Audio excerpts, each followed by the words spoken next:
Chapter 19, Testing Hypotheses about Proportions. Okay, we talked about confidence intervals in which we take a sample and we try to get an estimation of an interval in which we think that the true population proportion resides, or whatever it is we're interested in. Now, there's another way of hunting down the truth, the population proportion, and that is with a hypothesis test. So they start out in the chapter here talking about ingots being defective-free, and the ingots that produced can't have cracks in them, otherwise they can't be used like for airplanes or something like that. Okay, now they start out talking about a population parameter of P equals 0.2.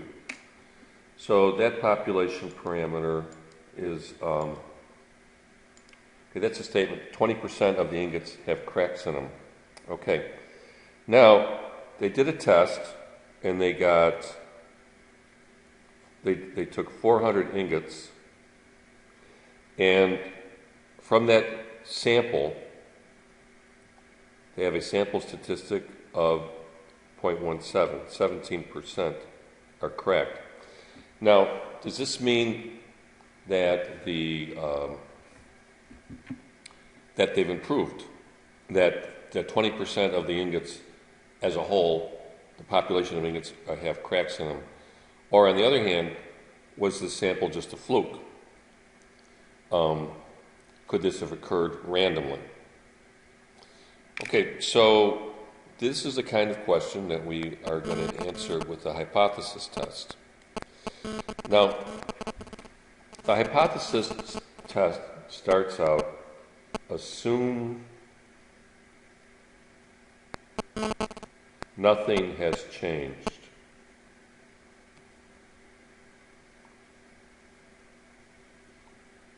Assume nothing has changed, even though you have this sample in which 17% of the ingots broke. Okay?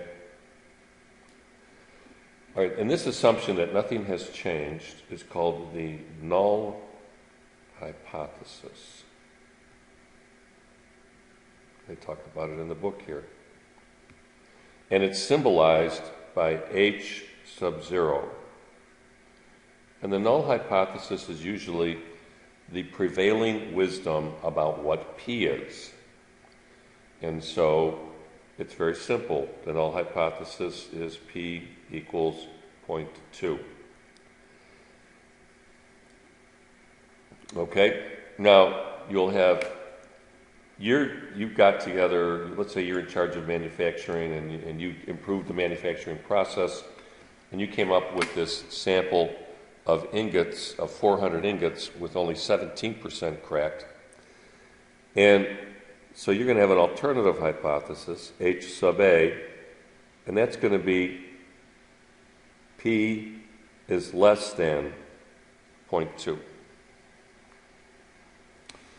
Okay, so all that you're going to try to do with your test is establish whether or not you're going to reject the null hypothesis. That's it. You're not going to try to establish that the true proportion is some other number like 0.17 or whatever. Okay, so we're going to run this test assuming that H sub 0 is true. This is extremely important.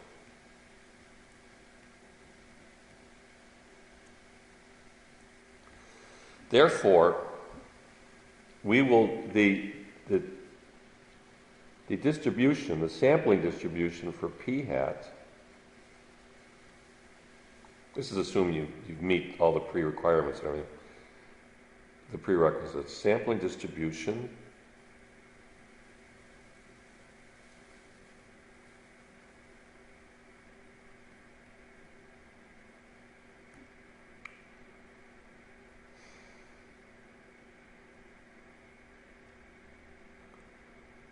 is based on the null hypothesis.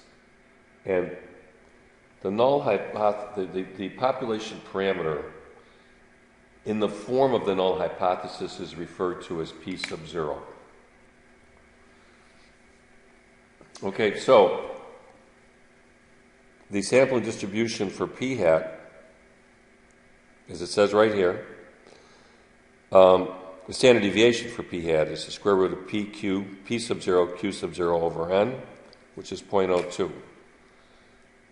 Okay, that's not a standard error because we're not basing it on p hat. Okay, so the sampling distribution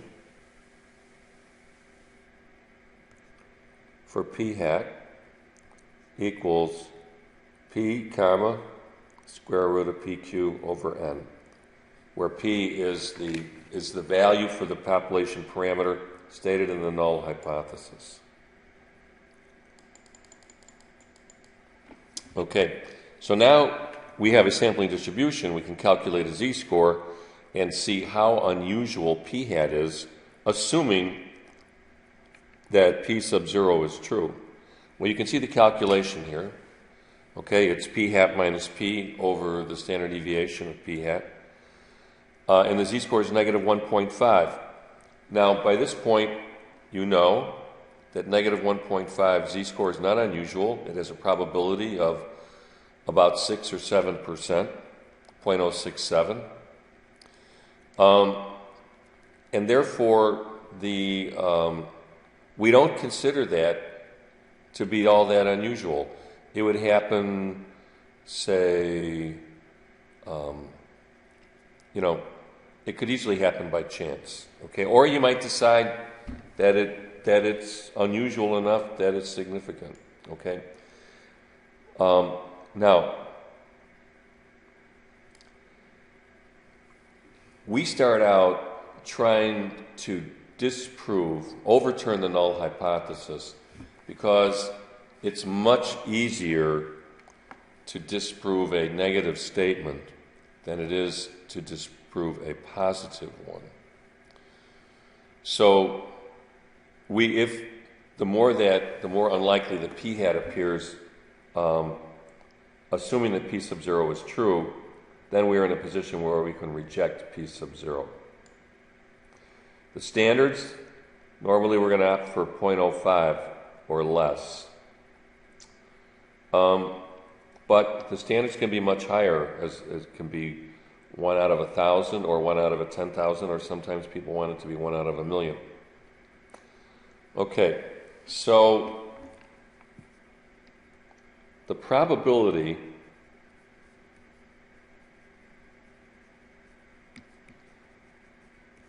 that p hat occurs randomly, assuming p sub 0 is true, is called the p-value.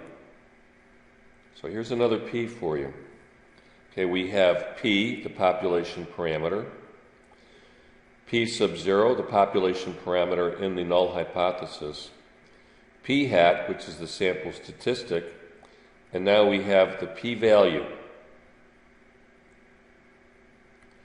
which is the probability of p hat occurring randomly, assuming p sub 0 is true.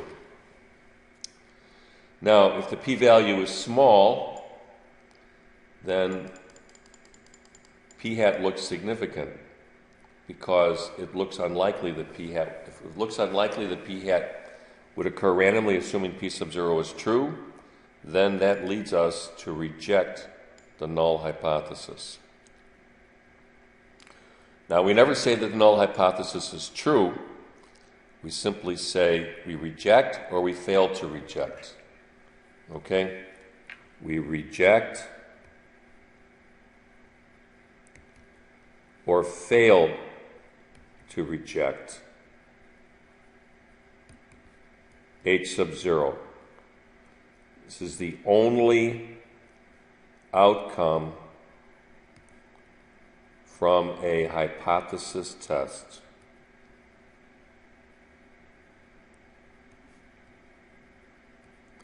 you reject or you fail to reject the null hypothesis. Okay. Now let's talk about just checking. Number one, a research team wants to know if aspirin helps to thin blood. The null hypothesis says it doesn't. Okay? They test 12 patients, observe the proportion with thinner blood, and get a p-value of 0.32. They proclaim that aspirin doesn't work. What would you say? Well, remember, we don't say that the null hypothesis is true. So we're not going to say that aspirin doesn't work. Instead, we're going to say we failed to reject the null hypothesis that aspirin doesn't work. At this point, we do not have evidence that aspirin helps to thin blood. We don't say aspirin doesn't thin blood. 2, an allergy drug has been tested and found to give relief to 75% of the patients in a large clinical trial. Now the scientists want to see if the new improved version works even better. What would the null hypothesis be? The new version does not work any better. That would be the null hypothesis. An alternative hypothesis would be that it does.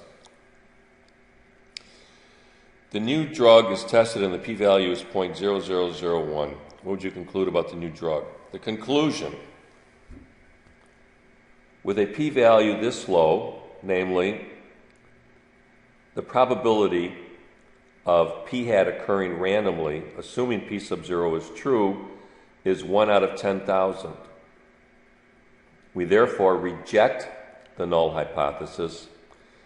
There is evidence that the new drug is better. Okay, and you'd have to include the new allergy drug is better than the old allergy drug. Okay. All right. Now let's work on writing hypotheses. Large cities' Department of Motor Vehicles claim 80% of candidates passed driving tests, but a news reporter survey of 90 randomly selected local teens found only 68 who passed. Okay. Does the finding suggest that the passing rate is lower than reported? So the null hypothesis would state that the true proportion of candidates who pass driving tests is 0.8. P equals 0.8. And you would state what that means. The alternative hypothesis, based on our evidence, the sample we took, we're going to say that the true population parameter is less than 0.8. Okay, so what model are we going to use?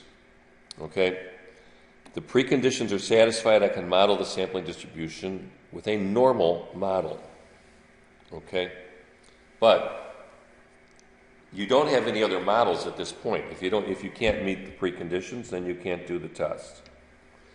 Okay, now what is the test called? Now we've had a 1 proportion Z interval.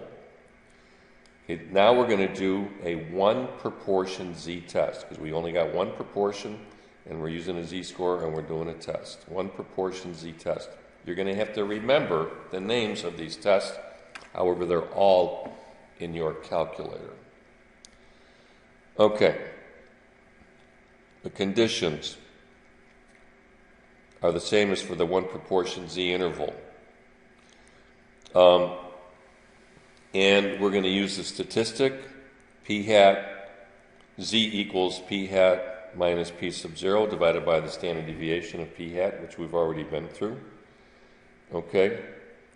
And so we can use the normal model to obtain a p-value. Now we go through the preconditions here. Nothing new. The mechanics. Okay? P hat, we compute p hat 68 out of 90, 0.756. And we draw a picture. Now we don't have to put all these numbers in here, but we put 0.8 in the middle, and we put p hat here. We compute the standard deviation, square root of p sub 0 times q sub 0 divided by n, 0.042. And we go through the thing we've been doing since first semester, okay? So what's the probability that the z-score would be less than negative 1.05. That's the p-value. We've been talking about this probability all year long. Okay, now we have a name for it. It's called the p-value. It's the probability of p hat occurring randomly, assuming that p sub 0 is true. Okay, the p-value is 0.146. That means that this p hat could occur randomly 1 out of 7 times. That certainly is not unusual enough for us to conclude that the true proportion of people that pass the driving test has changed. We failed to reject the null hypothesis. Because the p-value of 0.146 is so large, I failed to reject the null hypothesis. There is no evidence to convince us that the passing rate of teenagers taking the driving test is lower than 80%. Okay. All right.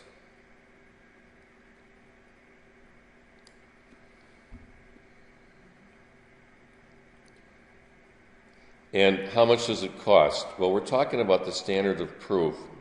It depends on your context. Okay? And in terms of determining if the ingots are really better, your decision to decide whether or not they're really better it might drive you to have a standard that was a lot lower than 5% for a significance level. You might go for 1% or a 1,000th, 0.1%, 1/100th of a percent, and so on. Now, you can state the alternative hypothesis in several other ways besides less than. You can go greater than, but you can also state it as just not equal if you're interested in simply finding out if something has changed. Now, this particular test does not apply because we're only interested in the cracking rate going down. We're not interested if it went down or up. The two-tailed test applies in different situations. Let's go to the next.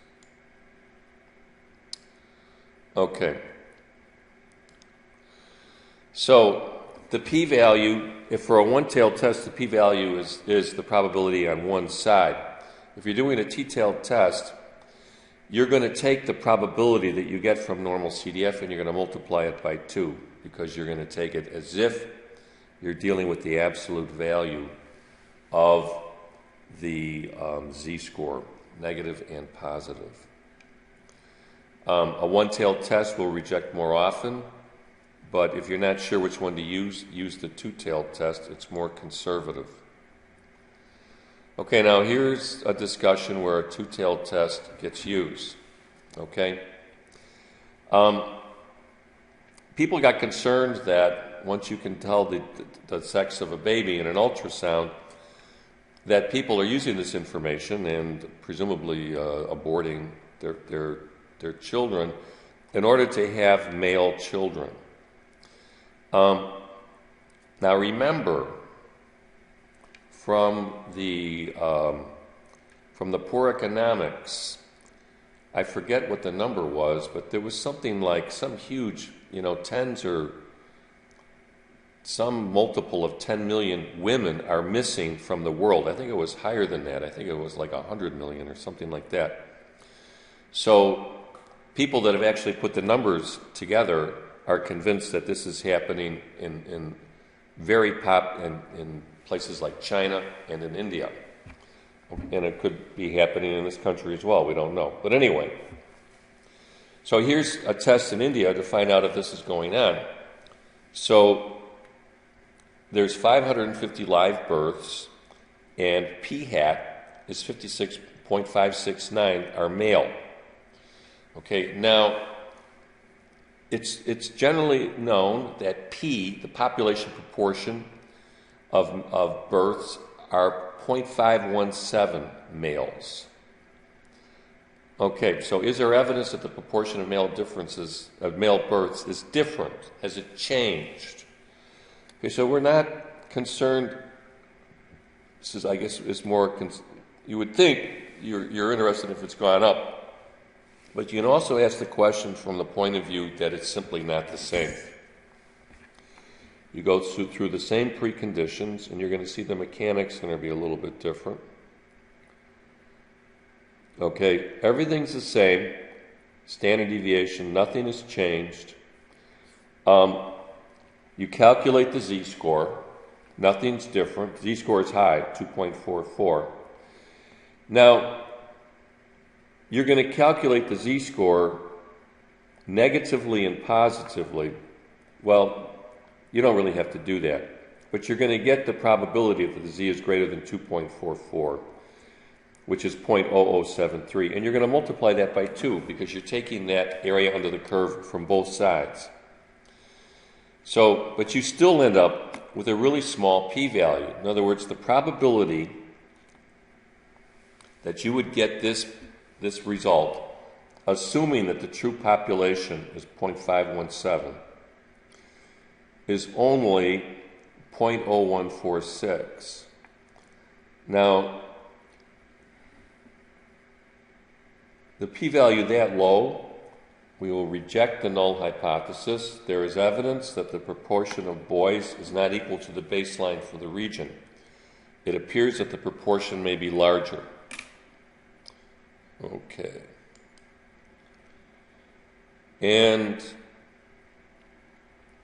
this goes into how to use the calculator to do a one proportion z-test. Okay. And let's run through this. So you're going to do stat and tests and a one proportion z-test, and you can see that it's number 5, so I'm going to arrow down to that. Okay, now p sub 0, 0.517. Okay, now we're going to run into a problem, I believe. We're going to do 550 times 0.569. I don't know if this is going to work or not.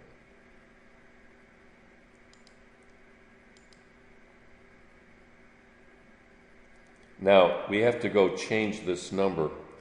This must be an integer, so I'm going to make it 313. And n is 550. Okay? And the alternative, the PROP, notice that it defaults to not equal. So I arrow down to calculate and hit enter, and there's the there's the p-value, 0.0, just like we have in the book. The z-score, p-hat, all of that. Okay, but all of the other stuff, all of the thinking and the telling, all of that you have to do. All right, that's enough for now.